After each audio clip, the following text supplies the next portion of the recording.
in ka bude bankin mu akwai feature da muke kira shi nearby future makusanta kenan in kana zaune daga nan zuwa kilomita 3, 4, 5 zan iya ganin ka in tura maka kuɗi da sunanka ba ma sai ka bani account number ba.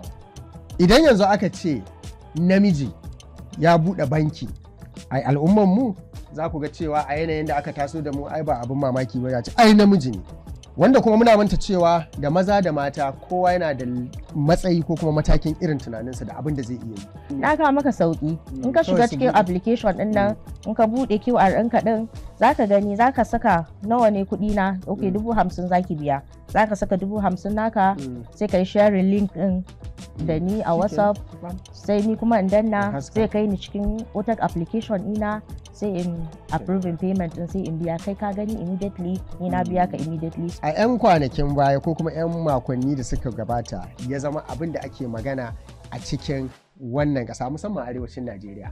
An samu wata bayar Allah da ta buɗe banki. Ban taɓa tunanin ma ni zan zo in yi aiki a banki ko ma a ce za mu fara banki ko wani abu haka ba. Ba wai ina kwance ni na yi tunanin in yi banki ba. Zan ce tsintan kaina na yi a ciki. Shin yaya abin yake ba za mu iya sani ba sai mun zauna mun tattauna da ita.